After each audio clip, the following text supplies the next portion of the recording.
An arched, cusped veranda filled one side. Along the others were trees and bushes, smudged and indistinct in the darkness. In the center was a square pool, its waters silent and calm. The sandstone steps of the veranda led down to a marble platform that thrust into the pool like a missing tooth in a gaping smile. Two figures lay here in sleep under the benign gaze of the night sky. The music drifted down from the screened balcony over the veranda's arches. When Mehrunnisa opened her eyes, she first saw the sky above her packed with stars. Every inch of her vision was filled with them, a ceiling of diamonds on black velvet. Emperor Jahangir slept by her side, his forehead resting on her shoulder. His breath, warm on her skin, was steady. Mehrunnisa could not see her husband's face, just the top of his head. His hair lay flattened against his skull with a ring around where the imperial turban sat during the day.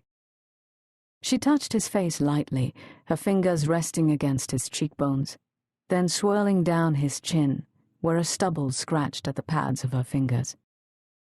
She did this without waking him, feeling his face, searching through familiarity, although her memory was flooded with every contour and line. When Mehrunnisa had gone to sleep, she had been alone. She had waited for Jahangir, reading by the light of an oil lamp, but soon, exhausted by the heat, the words blurring before her eyes, she had slept, the book by her side. He must have come to her later, taken the book away, covered her with a weightless cotton sheet.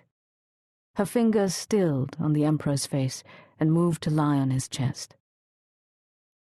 For the first time in many, many years, Mehrunnisa woke to an absence of feeling.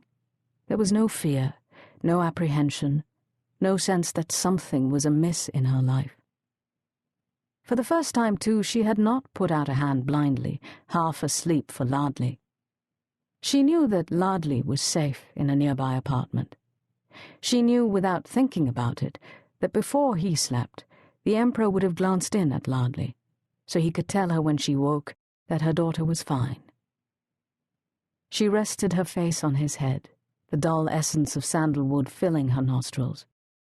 It was a scent she associated with Jahangir, with comfort, with love. Love.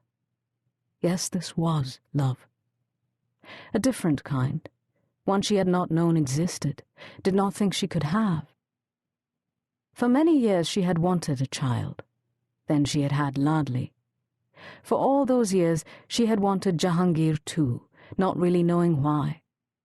Because he made her smile inside, because he lightened her life, gave it meaning, a fullness, a purpose. It surprised her, this force of feeling. It frightened her, this possibility that herself would be so engrossed by him once they were married, that she could have no control over the life she had so carefully built.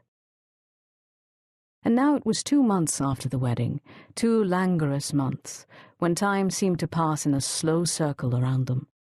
Even the empire and its concerns stepped away, hovering somewhere in the periphery.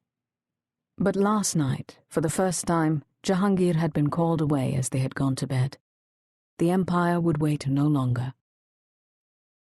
She moved Jahangir's head gently onto a silk-covered pillow, shifted his arm from where it lay on her stomach, and sat up. To her left, along the arches of the veranda, the eunuchs on guard stiffened. She sat there looking at them, these half-men who had care of the emperor's person. There were 15 eunuchs, 1 in each sandstone arch. They stood with their feet apart, hands behind their backs, gazes fixed past the pool into the deep shadows of the garden.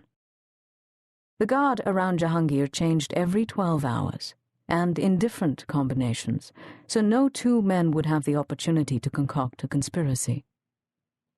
As she sat there looking at them, being pointedly ignored by them, sweat began to pool damply under the weight of her hair, on her neck, soaking through the thin cotton of the kurta she wore. She rubbed her back and unwound her hair from its plait until it lay about her shoulders in a dense blanket. Stepping past the sleeping emperor, Mehrunnisa went to the